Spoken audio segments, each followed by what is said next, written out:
Bonjour à vous. Dépasser une bonne fois pour toutes la peur de souffrir. Parce que rappelez-vous, quand dans la vie, nous sommes dirigés par la peur sans nous en rendre compte, nous sommes poussés par nos craintes et bien souvent nous attirons ce que nous craignons. Et je le dis souvent dans la vie, il faut apprendre à vivre comme un phare et non comme un lampadaire.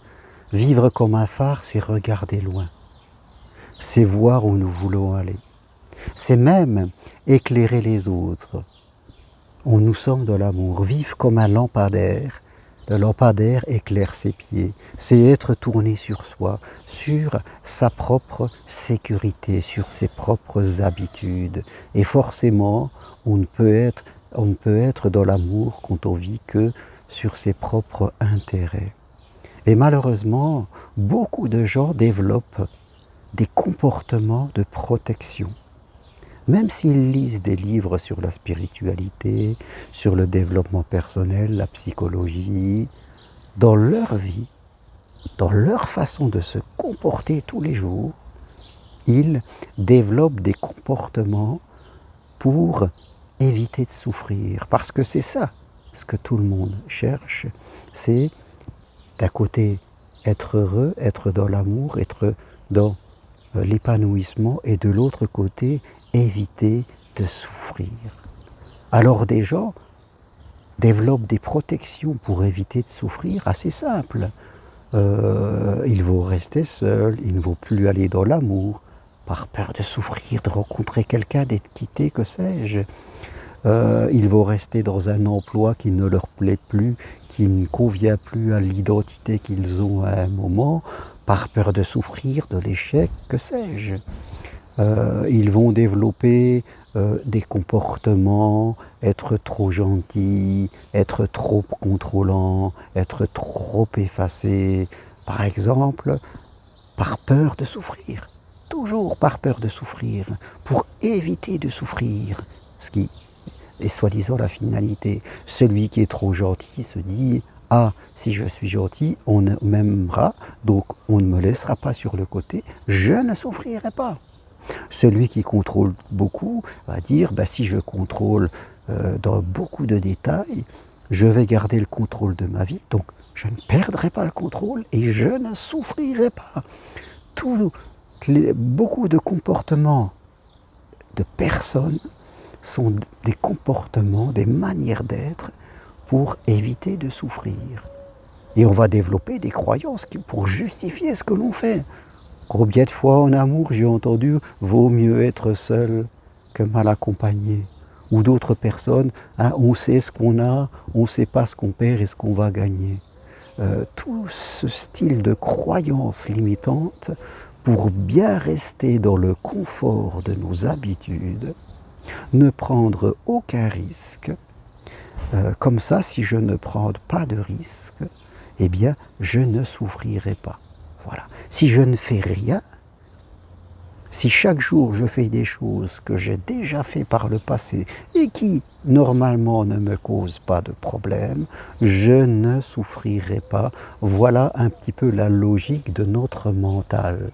C'est pas notre âme qui parle comme ça, parce que notre âme souffre. Notre âme, notre esprit profond, qui nous sommes, notre partie divine, ne veut pas de cette vie. Parce que pour elle, la vie, c'est apprendre, c'est voyager, c'est aimer, c'est prendre des risques de vibrer, prendre des risques d'être dans cette joie, de la découverte. Notre âme, elle est comme le vent, elle est comme la rivière, elle est comme les oiseaux, comme les animaux, comme les fleurs, elle vit. La fleur ne dit pas « je ne veux pas du vent », ou là là, évitons le vent, creusons un trou, restons sous terre. Elle a les moyens de résister au vent, elle se penche, elle se courbe, elle prendra une certaine forme, comme certains arbres. Elle sait que le vent n'est pas tout le temps là, que parfois il peut souffler fort, mais quand il s'arrêtera, elle se redressera. Elle saura vivre avec le vent. Mais nous résistons, nous ne voulons pas apprendre à vivre avec nos craintes, à vivre parfois avec des difficultés que la vie nous met sur notre chemin, parce que c'est la vie. Mais que, en tant qu'être humain, nous avons toutes les capacités pour nous adapter à ces difficultés et que c'est ainsi que nous construirons l'estime et la confiance en nous. Et que nous aurons même une joie. Parfois, il m'arrive de partir marcher. Vous savez que je marche beaucoup sur Compostelle ou ailleurs. Et il m'arrive de marcher par une très mauvaise météo. Je ne me dis pas, je reste chez moi, attention, je vais glisser, il pleut, je vais avoir froid, je serai tout seul, que sais-je. Non, j'adapte mes avis et j'y vais. Et je prends du plaisir à voir la nature sous la pluie, dans le froid, parfois dans la brume. C'est un plaisir immense. Et je ne dis même pas du plaisir le soir que vous avez d'arriver dans un gîte ou dans un refuge, de prendre une douche et un repas chaud, de discuter avec des gens, des intempéries que vous avez traversées. Ce sont des moments d'un bien-être absolu. Être dans l'évitement de tout ce que nous devrions vivre chaque jour, tout cela par peur de souffrir, par peur du regard de l'autre, par peur que les choses ne se passent pas comme on a voulu, par crainte parfois d'être face à une difficulté imprévue. Alors si nous allons éviter tout cela par peur de souffrir, nous souffrirons, vous le savez, nous souffrirons, parce que nous sommes dans la résistance, nous sommes dans la lutte, parce que la vie, elle voudra toujours nous pousser, elle cherchera toujours à nous ramener là où nous devons être, et nous résistons à être qui nous sommes, à vivre ce que nous devons vivre. Non, notre mental résiste, notre raison, le comptable en nous résiste, il ne veut pas. Et la vie est là toujours, à nous proposer des routes, à nous faire rencontrer des personnes qui vont nous faire réfléchir, nous mettre dans des situations où normalement on devra s'interroger. Et surtout ne pas dire « Oh là là, encore un problème, vite, trouvons une porte de sortie, échappons-nous, la souffrance est proche de nous. » Vivre comme cela, ce n'est pas vivre. Nous sommes totalement déconnectés de notre divin. Nous sommes le comptable, la mentalisation, la raison absolue. Et ça, ce n'est pas la vie, c'est la souffrance de l'âme. Même si à l'intérieur de nous, notre mental peut trouver une satisfaction. Mais ce sera vraiment une toute petite satisfaction. Vous sentirez à l'intérieur de vous que ça ne va pas. Voilà ce que je voulais partager aujourd'hui avec vous. Dépassez la peur de souffrir. Ne vous limitez plus dans des choses. Ne vivez pas dans une vie trop étroite. Ne vous enfermez pas dans une cellule pas adaptée à votre âme et à votre cœur.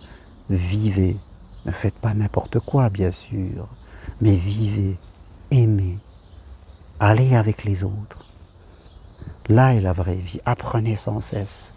Payez-vous des formations, des stages, des marches sur Compostelle. C'est en dépensant son argent qu'il nous reviendra. Travaillez. Investissez-vous dans vos projets. L'abondance est autour de vous. Elle est comme la nature qu'il y a derrière moi. C'est un jardin. Et chaque jour, il y a quelqu'un qui l'entretient. Et c'est pour ça qu'il reste beau et qu'il fleurit. Parce que quelqu'un l'entretient.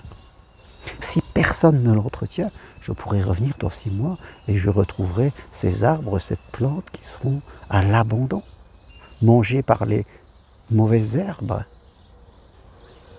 Ce jardin représente notre vie. Si nous l'entretenons, l'amour et l'abondance